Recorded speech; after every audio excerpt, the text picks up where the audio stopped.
You're watching South Asian Newsline, and here are the top stories we are tracking for you on Thursday, the 28th of August. India's PM Modi to visit Japan and China for bilateral talks, SCO Summit. Exporters in India worry after 50% US tariff imposition. Look for alternate markets. And Pakistan turns its back as POGB faces deadly floods.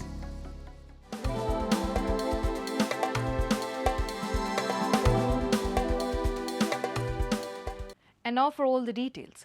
India's Prime Minister Narendra Modi is set to embark on a two-day official visit to Japan starting August 29 to participate in the 15th India-Japan Annual Summit before heading to China to attend the SCO Summit. This will be PM Modi's 8th visit to Japan and the first summit with the Japanese Prime Minister Ishiba.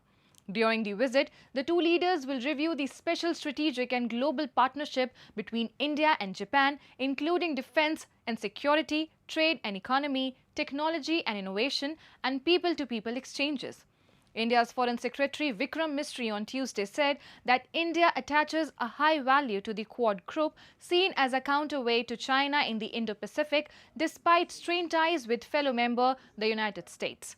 The India's ambassador to Japan, C.B. George, highlighted that this visit is expected to give new momentum to the India-Japan relationship over the next decade. In India's spatial strategic and global partnership has the entire spectrum of relationship. It is not only bilateral, it also plurilateral, multilateral. So in the plurilateral framework, Quad is an important framework, important group of 4 like-minded countries coming together with a concrete, positive proposals to build a relationship for the peace, stability and prosperity of Indo-Pacific region and beyond. And Indian exporters are reeling under the impacts of the Washington's 50% tariffs, with cancelled orders, halted production and fears of massive job losses. The duties imposed in retaliation for New Delhi's purchase of Russian oil have left traders seeking alternative markets to cushion the blow. A report. Indian exporters remain worried of sharp decline in U.S. orders after Washington confirmed 50% tariff on New Delhi, which took effect from Wednesday. U.S. President Donald Trump has announced an additional 25% tariff on Indian goods in retaliation for New Delhi's increased purchase of Russian oil.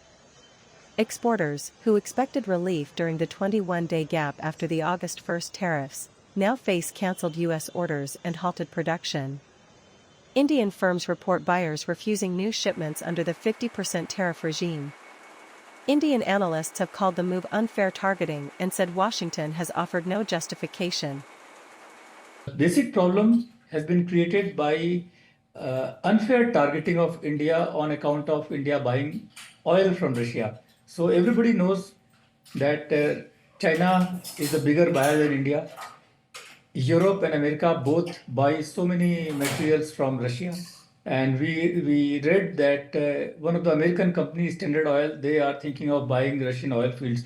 So America and its allies, they are totally engaged with Russia. China is a bigger buyer. Still, they are targeting India. That's totally unfair. And I think Trump administration knows this. Everybody is asking them, and they don't have viable answers to justify their deeds. So I hope they may look at the absurdity of this 25% tariff and withdraw it soon. Meanwhile, Indians have also rallied for self-sufficiency and domestic growth to withstand the economic storm. Traders have begun seeking alternative markets to offset the impact of the duties imposed on Indian imports. हम लोगों को ज़्यादा से ज़्यादा कोशिश ये करनी चाहिए कि कोई भी अपना सामान इंडिया में बेचें, ज़्यादातर बाहर भेजने का। अगर एक्सपोर्ट करना है कहीं तो ये छोड़ के दूसरे देश में एक्सपोर्ट कर सकते हैं। जैसे कि बहुत दिनों से रसिया हम लोग का दोस्त रह चुका है, या और भी मिडिल ईस्ट में कोई देश है उसमें भी जा सकता है, तो दूसरी जगह एक्सपोर्ट करें। लेकिन यूएस अगर कोई चीज़ लगाता है उसके वजह से हम लोग को डरना नहीं चाहिए, क्योंकि अपना स्टैंड क्लियर रखना चाहिए।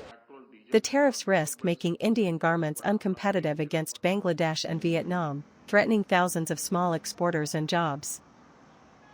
Economists say India cannot cut Russian oil imports, given the price advantage they provide. I don't think India can afford to sort of move out of Russian oil altogether. And this is because, we are getting a price advantage buying from Russia. And it also won't be, I think, logical, right, at this point to, put another element of risk. And the Indian economy is actually looking at problems going forward, because we are really expecting our exports to be hit. And 2 terrorists were killed as security forces foiled an infiltration bid along the line of control in Bandipora district of India's Jammu and Kashmir, the army said on Thursday. The operation, codenamed Naushera Nar IV, was jointly carried out by the army and the local police in Bandipora's Gurez sector along the border with Pakistan. Alert troops spotted suspicious movement and challenged the intruders, who opened indiscriminate fire. Troops retaliated effectively, neutralizing 2 terrorists, the Indian Army said in a statement on X. Operations were still in progress in the area till the last reports came in. Earlier on Monday, security forces foiled an infiltration attempt in the Uri sector of Kashmir Valley. On August 13, a soldier was killed in action while troops were repelling a similar bid in the same area. In Gilgit Baltistan, rising floods have cut off access to several areas, leaving people stranded without any relief or rescue. The suffering population has condemned Islamabad for abandoning them in their darkest hour. We have a report. In Pakistan-occupied Gilgit Baltistan, fresh floods have unleashed disaster. Roads in geysers Roshan Toleda's Nala are submerged, homes destroyed, and livelihoods lost, yet no rescue or relief has arrived. Betrayed again, locals fight to survive on their own, exposing Islamabad's apathy. Side से पानी यहाँ पे आया हुआ है, अभी थोड़ा सा बैक साइड जो है थोड़ा सा गहरा है, इस वजह से पानी यहाँ पे आहिस्ता आहिस्ता यहाँ पे पानी झील बनना शुरू हो रहा है, लेकिन ये इस साइड में इतनी तेज़ी से हो रहा है कि मेन रोड अभी इस वक्त बिल्कुल ख़त्म हो चुका है। और आगे जो गाजी अपना फौजी रिटायर अपना गाजी, इनके जो 2 दुकानें पानी के ज़िम्मे, उनसे हमने सामान निकाला, रेस्क्यू किया है। और आगे इस वक्त हमारे मैंने अपना प्रीवियस नज़र साहब इंजीनियर, इनके बिल्कुल जो ना रोड वहाँ भी पानी के ज़िम्मे है। इस वक्त जो है आप देख रहे हैं बिल्कुल ये एरिया पूरा पानी से झील बना हुआ है। With no official evacuation, ordinary men and women risk their lives to save neighbors and salvage belongings. Their cries highlight a bitter truth: politics always outweighs survival, and disaster preparedness is a cruel illusion. High school groups में तो मैं duty के लिए आया था, तो यहाँ के मुझे सूरत हाल बिल्कुल तब्दील नज़र आया। और अभी हम से वापस जो है ना घर की तरफ जा रहे हैं, लेकिन यहाँ से कोशिश करें कि लोगों को हम रेस्क्यू करें।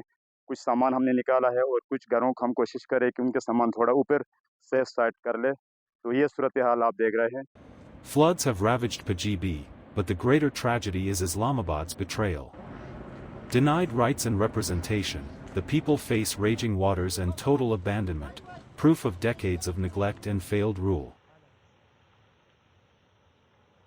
A leading international human rights organization, Justice Makers Bangladesh in France, has released its annual report that accuses the interim government of systematically weaponizing institutions meant to protect citizens. The rights body, in its report titled State of Extrajudicial Killings and Custodial Deaths under Interim Government in Bangladesh, mentioned that between August 2024 and July 2025, Bangladesh witnessed a surge in extrajudicial killings and custodial deaths under the Yunus administration. Among these cases, custodial deaths caused by law enforcement and security personnel accounted for 33 incidents and 43 victims. Custodial deaths in prisons comprised 27 incidents and 27 victims. The victims were reportedly shot during operations against protest. The human rights body also accused the judiciary in Bangladesh over failing to act against executive abuse. The organization further called for an end to the targeting of political opponents and marginalized groups through arbitrary arrest, torture and imprisonment. And one of the prominent and oldest chambers of commerce in India, PhD Chamber of Commerce and Industry, in association with the Consulate General of India, Birgunj, Nepal, and other trade bodies, organized India-Nepal Economic Partnership Summit 2025 in Nepal on Wednesday. The summit marked a key step towards strengthening bilateral ties, fostering trade, and creating new opportunities for startups, businesses, and industries across both nations. The summit witnessed the significant presence of industry leaders from both India and Nepal. It also aimed to explore partnerships in priority sectors such as infrastructure, energy, digital economy, agriculture and automobiles. Indian firms are among the largest investors in Nepal, accounting for 35% of the total FDI stock in Nepal. India is Nepal's largest export destination, receiving an overwhelming 67.9% of its total exports. Birgunj in Nepal is the crucial border point that will benefit from stronger trade and facilitation and industrial cooperation. दोनों देशों की खुली सीमा है, दोनों देशों के लोगों के बीच में आपस में एक अनूठा और मजबूत रिश्ता है. And that's all in tonight's edition. We will see you same time tomorrow. Till then, good night.